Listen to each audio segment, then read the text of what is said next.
Hello everyone, this is S. Sunny. In previous class we already have discussed about taxonomic categories. Right, but in today's class we will discuss again taxonomic categories with examples. Right, here we will take example of human, here housefly, here mango and here wheat. Then we will move on taxonomical aids. What are the things which is helping in taxonomy? Okay. So first we will start with the examples. So first I am taking example of human. So the common name human, commonly known as man. What is the biological name? Homo sapiens. In Homo sapiens, the Homo is genus and the family is Hominidae and the order Primata, class Mammalia and phylum Chordata. Here we have arranged the taxonomic categories from higher to lower. From higher to lower. Right. So these are the other examples in the same way. Now I will take another example of this wheat. So what the scientific name, biological name, we also get the botanical name in the case of wheat. So it is Triticum aestivum. Here the Triticum is the genus and aestivum is the species. What the family? Poaceae. Here the order is Poales. Class Monocotyledone. And the phylum is Angiospermae. In the case of plants, phylum known as division. Right, here these phylums known as division.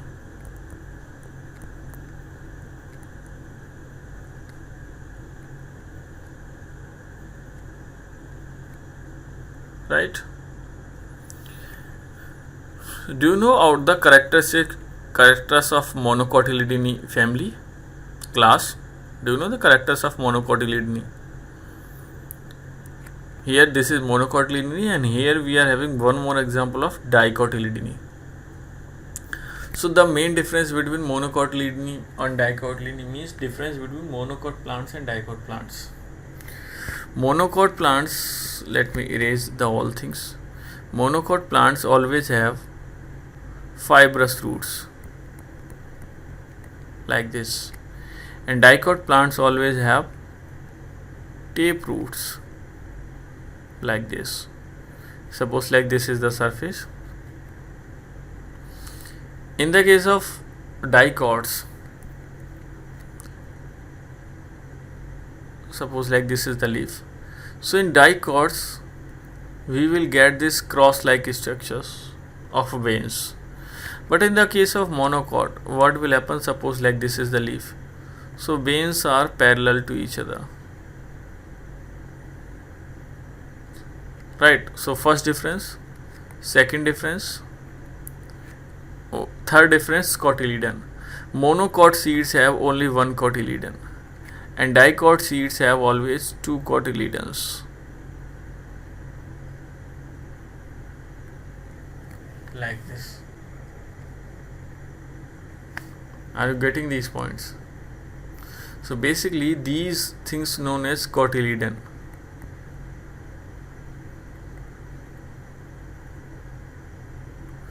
So as the name giving information, monocotyledon means one cotyledon. Dicotyledon means two cotyledon. If I will talk about the vascular bundles, then the monocot have close vascular bundles, conjoint closed vascular bundles. In the case of dicotyledons, we are having conjoint open vascular bundles. So these are the basic difference between monocotyledons and dicotyledons. Right, we also will study in the plant classification chapter. Now we will move on taxonomic aids. So taxonomic aids here the what the mean of aids? Help. Just like a first aid means first help. So taxonomical aids means anything which is helping in taxonomy known as taxonomical aids.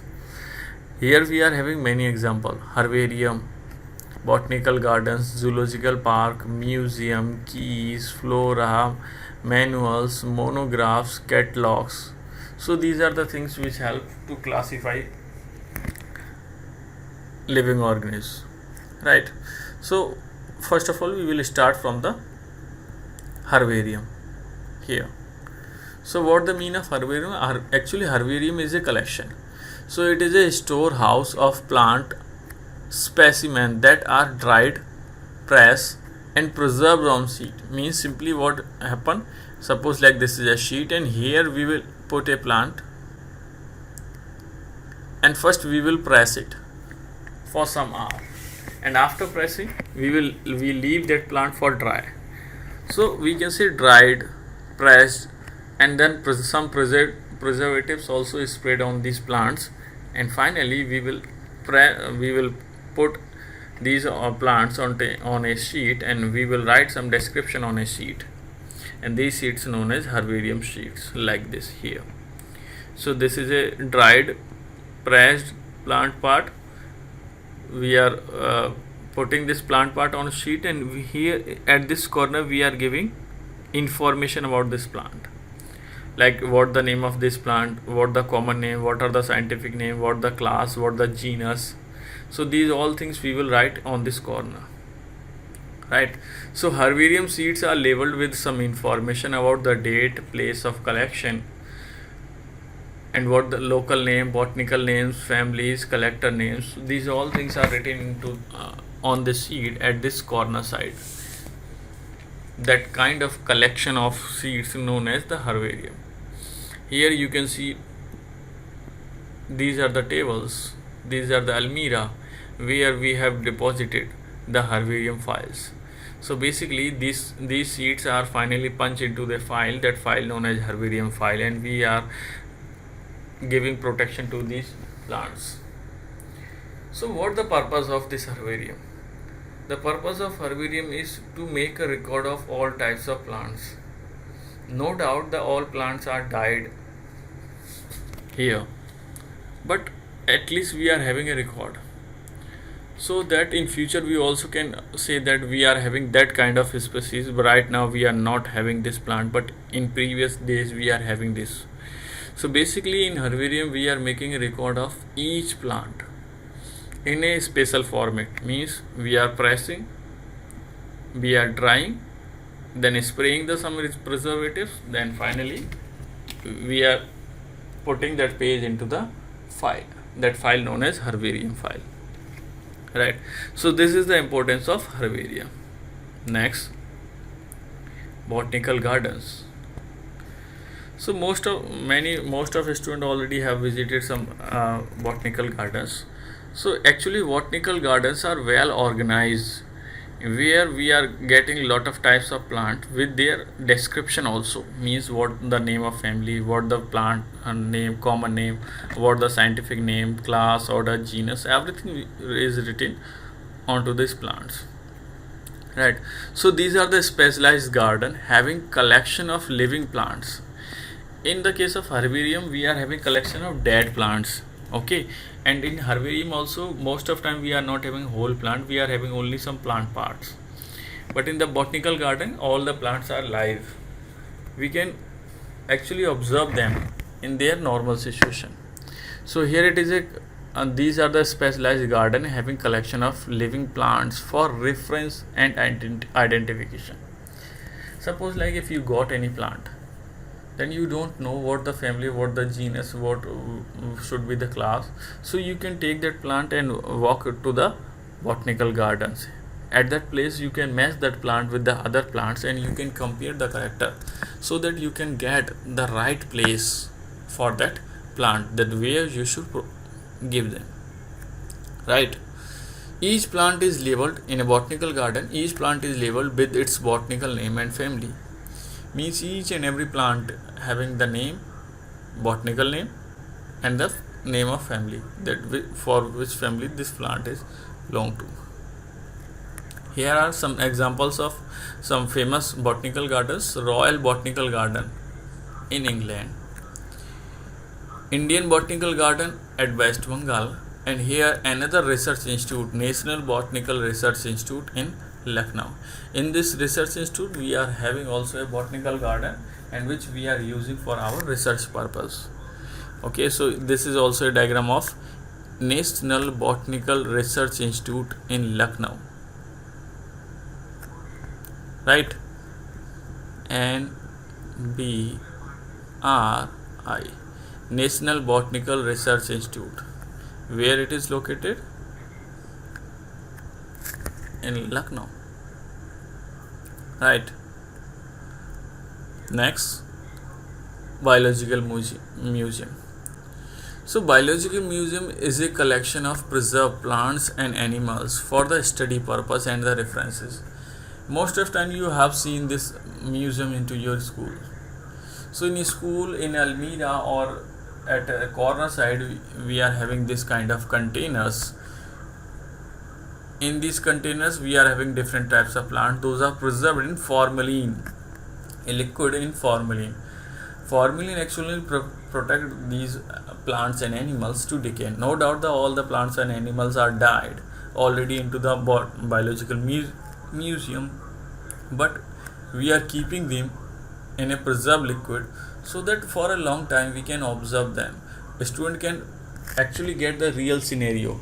Suppose they will not, the purpose is that they will never study all the organisms into the books only. ऐसा ना हो कि हम हमेशा सारी चीज़ों को books के अंदर ही देखते रहें. In books, if we will draw a diagram of elephant and we also will draw a diagram of dog, so both the size of both the diagram will be the same.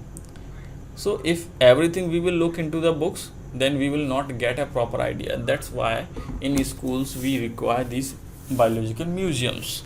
So in biological museums, most of time we are having original organisms at that place. These organisms are well preserved, that may be into the formalin and that may be in other liquid also. So these organisms are fully preserved. They are already die, but preserved in a liquid so that they will not decay, and the student can observe these organisms for a long time, right? So most of time these biological museums are used for study or for the references. In school we always can get these museums, right? The next,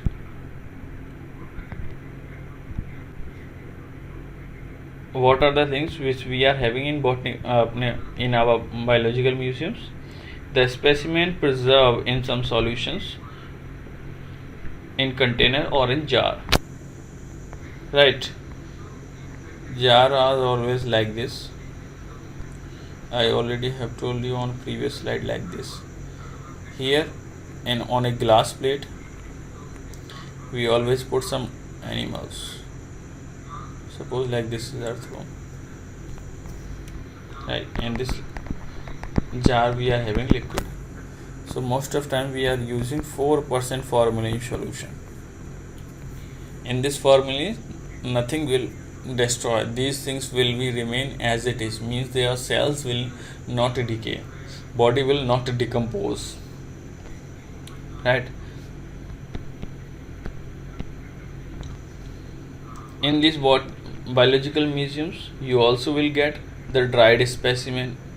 Insect we also can preserve them. Okay, so basically we are having a collection of different types of plants and animals into the biological museums. School always have some examples of small biological museums. So the fourth one is zoological park. Zoological parks simply also can say the zoos. So most of time you also already have visited a place where we are having many animals, and these animals are well protected in that area. Most of time human activities are not allowed into the zoological park. So these are the place where the wild animals are kept in a protected environment, so what nobody can give harm, under the human care, and basically who humans are taking care of these animals. So it helps to learn what the purpose of this zoological park. It helps to learn about their food, habitat, and their behavior. After visiting a zoological park, we can naturally observe the behavior and the habitat of these different types of animals, right? So, but most of time we always visit the zoo to look that how the tiger is looking, but we need to observe in a zoo that where it is living actually, what kind of activity that lion and tigers are doing. So basically we need to observe the habitat, we need to observe that place where they are living, and we need to observe the behavior in the natural atmosphere, right? So basically the zoological parks form for giving protection to the animals. And the last one, the keys are very very important. Actually keys are comparatively we can say explanation of any organism. So these are the, it is an analytical method of identification of organisms based on similarities and dissimilarities. Just take with one example. Suppose like we got any plant, any animal. Suppose like मुझे कोई भी एक animal मिला. So by the help of keys, I can give the correct position of that organism, right? For example, suppose like this is the organism. So first I will look the skin. Skin is dry or wet. So if the skin is dry, then we can move into this line. If the skin is not dry, then we can move in this line. If the skin is dry but it have hair or not, if it have hair, then we can move on this second position, and if it does not have hair, then we can move on this position,